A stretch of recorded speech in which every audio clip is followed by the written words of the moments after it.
Selamat sejahtera, saya ucapkan kepada Miss Syazwani dan Encik Ismail. Hari ini, saya dengan ahli kumpulan saya akan membentangkan salah satu konsep hubungan etnik di Malaysia, iaitu amalgamasi. Hubungan etnik memainkan peranan yang sangat signifikan dalam mencorakkan sistem sosial Malaysia. Antaranya yang wujud dalam Malaysia adalah akomodasi, asimilasi, amalgamasi, dan juga akulturasi. Persoalannya, apakah amalgamasi yang kita bincangkan hari ini?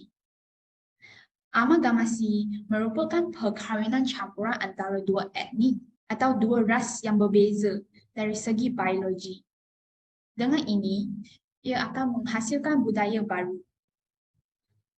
A plus B plus C equals to D merupakan equation bagi amalgamasi.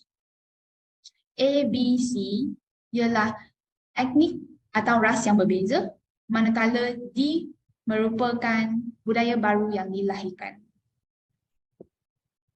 Biar kita lihat contoh bagi amalgamasi. Sejarah ada membuktikan bahawa Melaka merupakan tumpuan para pedagang pada masa itu. Maka saudagar India akan berulang alik ke Melaka untuk tunjang pedagang. Dengan ini, terdapat pelbagai peluang pertemuan antara orang tempatan dengan saudagar India pada masa itu. Mereka berinteraksi sehinggalah berkahwin. Begitulah wujudnya peranakan India.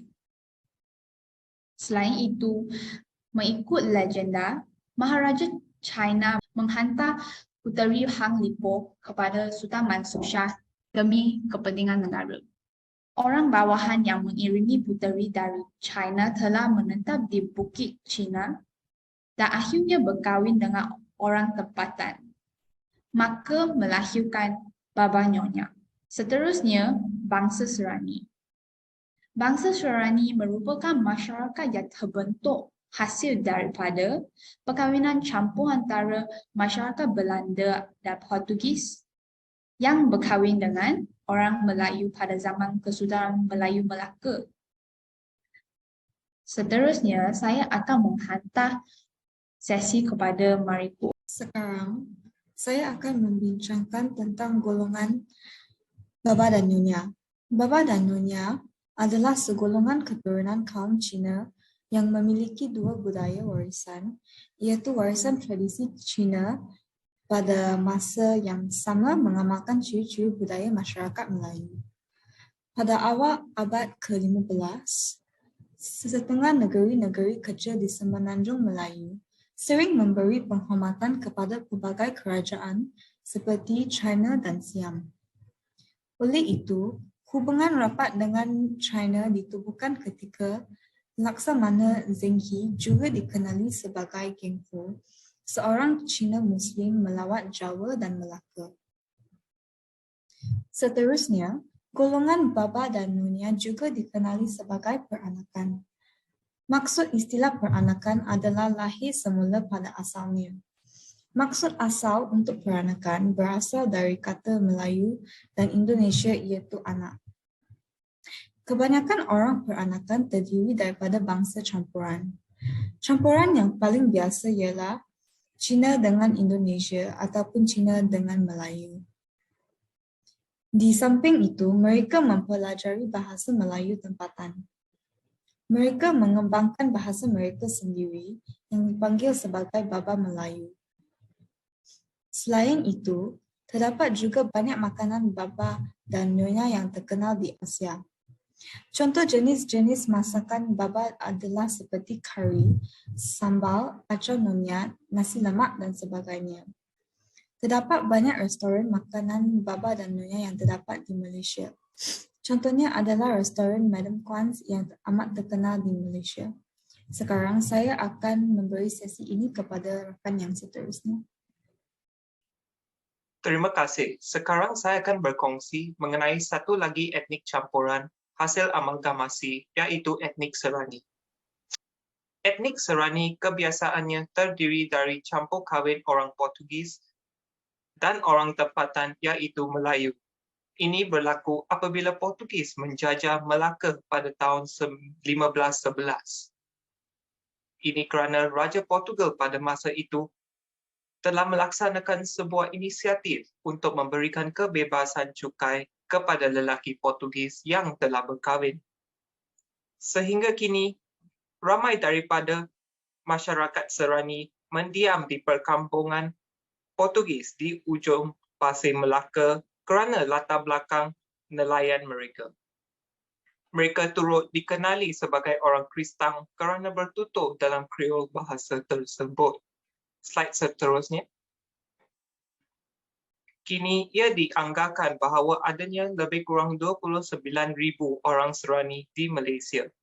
Kebanyakan daripada mereka merupakan orang Kristen, namun ada juga orang Serani campuran Inggeris, Yahudi, dan lain-lain.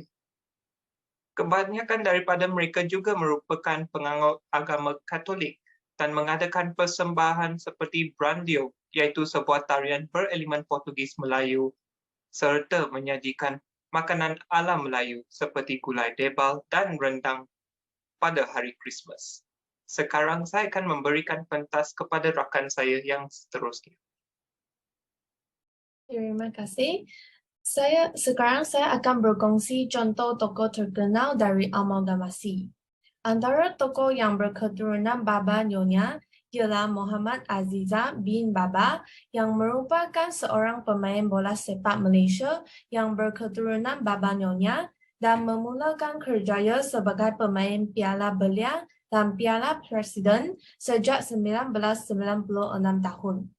Beliau bermain sebagai kapten pasukan apabila menyertai skuad Liga Perdana Malaysia dan Pulau Pinang FA untuk musim 2016 tahun dan merupakan jurulatih pasukan Melaka United bawah 14 tahun.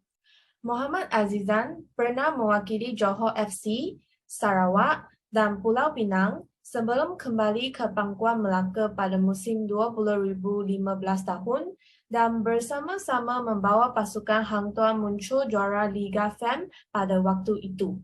Slide seterusnya. Selain itu, tokoh yang lahir kesan dari amalgamasi ialah Tony Fernandes.